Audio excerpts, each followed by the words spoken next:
The other day, a longtime friend who's completely had his mind eaten away by wokeism, I quoted literally an FBI statistic. An FBI statistic that I quoted that was accurate made me, in his mind, and he said it a couple of times, a white nationalist. How could you be a white nationalist? How could you be such a bigot? Now that I've realized that freedom of speech does not exist for white people anymore, that the First Amendment only applies to people of color, I've decided to let the people of color do the talking for me. Here you'll find a variety of clips of awesome black people saying the things that white people will be canceled for. Goal is to tell black people that we're victims, that discrimination and racism remain major problems in America when in fact they don't. And they want black people to vote for the Democratic Party. The Democratic Party gets 95% of the black vote, and the reason they get it is because blacks are convinced that the #1 issue facing the country right now is social justice, racist white cops, discrimination, systemic racism, microaggression, whatever new word they come up with, and it's a bunch of nonsense. The #1 problem domestically facing this country is a breakdown of the family. And President Obama said it, I didn't. A black kid, or kid, not just a black kid, a kid raised without a dad is 5 times more likely to be poor and commit crimes, 9 times more likely to drop out of school, and 20 times more likely to end up in jail. So you're far more likely to end up in jail without having a dad than you are because of a white racist cop.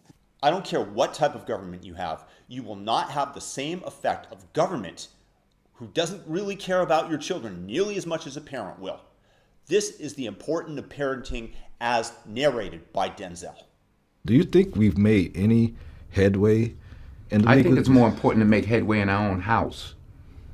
By the time the system comes into play, the damage is done. They're not locking up 7-year-olds. Yeah. You know, I was in Chicago a couple of 3-4 weeks ago, and we saw these little kids on bikes with masks on the side of their head, like 5 or 6 of them. And the driver said, yeah, they're little yummies. I said, who? He said, little yummies. Look up, Google Lil Yummy. Lil Yummy was an 11-year-old murderer. Wow. And you look at his picture, you'll see the headshot of him, he's like this. And he got murdered at 11 by a 14-year-old. Wow. Who's doing life now, and a 16-year-old. That makes no sense. You blame the system? Where was his father? Yeah. It starts in the house. It starts in the home. And yeah, well, my father got locked up. Well, where was his father? Yeah. You know, like I did talk about my 3 closest friends, and they did, 15 to 25. One did 28, this and that. I was the only one of the 3 that had a father in my life, even though my parents were together. But I still had a father who was a gentle man and a good example, and they didn't. We can blame the system if we want, but they didn't lock any of us up at 7. Yeah. We were all doing enough to get locked up at 13. My parents sent me in another direction. They didn't have anybody to help them, and they kept doing what they was doing, and the system got them. So I don't, the system is rigged, but why, all the more reason not to help it. You'll note the fact that you haven't heard the name Morgan Freeman much in the last couple of years. This was due to a cancellation, I believe it was pre-Me Too, but similar type allegations. I wonder if it was because he was problematic to the cause. I wonder whether or not this amplified the allegations and media attention that he had placed on him. Here he is talking to Mr. Don Lemon, someone who I genuinely dislike. I noted in the video a part where Don Lemon is saying, oh, I wish I could talk about something else, yet that's all he's been talking about for the last several years. I go back to, because I thought what you said was fascinating, because you called it bull when you said people can't, pull themselves up. Do you think that race plays a part in wealth distribution, or either a mindset that you can't Today? or cannot? Yeah. No. You don't? No, I don't. Hey, you and I, we're proof. Why would race have anything to do with it? Put your mind to what you want to do and go for that. It's kind of like religion to me. It's a good excuse for not getting there. Yeah. I said, and it's probably get me in trouble, but I said to some of my colleagues recently, so I know that it's an issue, but it seems like every single day on television I'm talking about race, and it's because of the news cycle, it's in the news, but sometimes I get so tired of talking about it, I want to just go, this is over, can we move on? And if you talk about it, it exists. Right. Yeah. It's not like it exists and we refuse to talk about it, but making it a bigger issue than it needs to be is the problem we have. You know, Coleman Hughes, citing Thomas Sowell, my man Thomas Sowell. Badass. Once again, the stuff that I'm not able to say for fear of being called a white nationalist. Thomas Sowell has done good work on, back in the 70s, he showed that second-generation West Indians living in the same city as Black Americans were earning 58% more. Right, so they're both being treated to whatever degree badly by white people. Whatever system you want to suppose is holding Black people back is equally affecting both of them. The Columbia sociologist Van Tran has a great essay in which this difference is brought out. You find neighborhoods of Black Americans right next to neighborhoods of Black West Indians in New York. They're equally segregated from white people, so it gets rid of the idea that being segregated by itself or living around people who only look like you is inherently a disadvantage.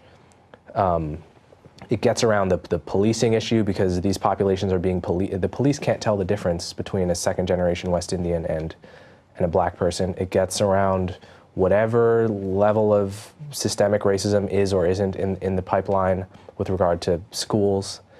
And you find wildly different outcomes. You find, rate of high school graduation much higher for Black West Indians. Rate of enrollment in college much higher.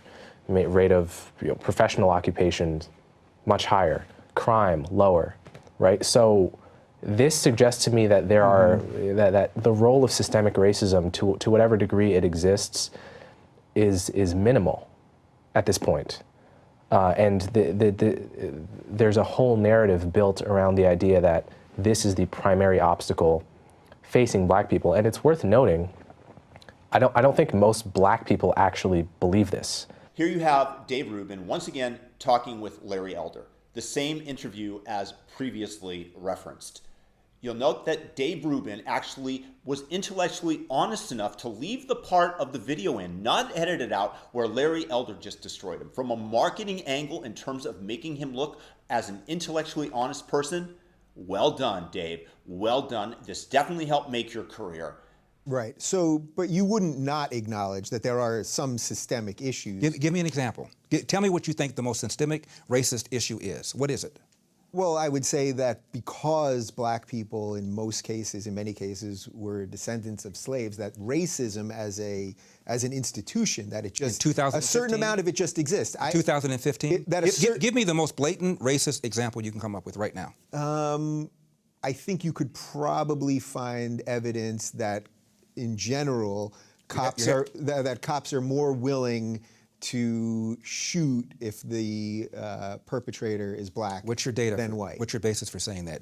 Last year... Well, look, I know a lot of people would say, look what's going on in Chicago. I know what they would say. Yeah. I'm talking about what the facts are. 965 people were shot by cops last year and killed. 4% of them were white cops shooting unarmed Blacks. In Chicago in 2011, 21 people were shot and killed by cops. In 2015, there were 7. In Chicago, which is a third Black, a third white, and a third Hispanic, 70% of the homicides are Black on Black. About 40 per month, almost 500 per year last year in Chicago, and 75% of them are unsolved. Where is the Black Lives Matter on that? The idea that a racist white cop and shooting unarmed Black people is a peril to Black people is BS. It's complete and total BS. And the reason for these so-called activists saying this is the assumption that racism remains a major problem in America. The media, CNN, especially MSNBC, runs down whenever a Black cop shoots somebody, and it's some march on Washington. It's ridiculous. Black people, half the homicides in this country are committed by and against Black people. Last year there were 14,000 homicides. Not talking about suicides, I'm talking about homicides. Half of them were Black, 96% of them Black on Black of that 7,000. Where's the Black Lives Matter people on that? There's where you would say that this is purely because of social justice. This is purely because they want ultimately for people to be angry enough to just keep voting Democrat. That's right. And where's the evidence of a lack of social justice? When a Black suspect is killed by a cop, believe me, the media is on it. People are watching it, and justice will, for the most part, occur. In Baltimore, where Freddie Gray was killed, Freddie Gray died in a van. I shouldn't say was killed. Died in a van. Yeah. You have a city that's 45% black.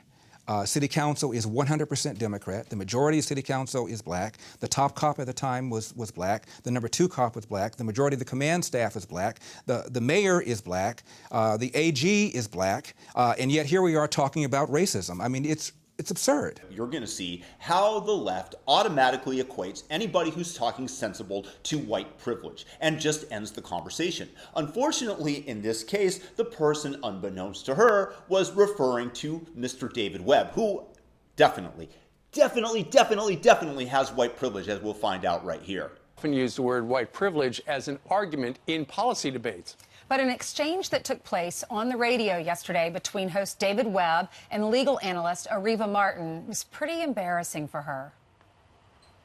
That's a whole nother long conversation about white privilege and things that you have the privilege of doing that people of color don't have the privilege of. How do I have the privilege of white privilege? David, by virtue of being a white male, you have white privilege. Ariva, I hate to break it to you, but you should have been better prepped. I'm black. Okay. Boom. David Webb joins us, the host of Fox Nation's Reality Check. David, when she said that to you, obviously you were not face-to-face? No, we were not. We were on the radio, which is what obviously makes this really interesting to me. That forget tone, voice, being prepped, as I said to her, she immediately defaulted to an attack, which is a false narrative. There is no such thing as white privilege. There's earned privilege in life that you work for. There are those who may have a form of privilege that they exert on others in a form of influence. But this is about more than just what she said and the embarrassment, and she should be, but the default to this easy false narrative. What went through your mind when she said that? And your comeback was pretty quick. And what did she say after she learned that you were black? Well, she apologized. She, you're caught. What do you do? So she apologized. But in that apology, she throws her team under the bus. And first of all, I have never done, her producers. I have never done that to anyone that's ever worked on any of my shows on radio or television. I would never do that. So frankly, they should consider why they're being thrown away. But I have a question: who gives you the wrong information that I'm white to come on my radio show? Think about that for a minute. What did she say, her team? What was the bad information? They gave her the wrong information. So what does that mean? Well, that's my question. How do you give someone the wrong information about my skin color? But, I also went into something, and I want people to understand this. There's a serious conversation to be taken from this. As I've said before, our skin is an organ. It doesn't think, it doesn't formulate ideas. Let's look at it that way and go back to the ideas in our head, the ideas in our mind, and the things we need to discuss.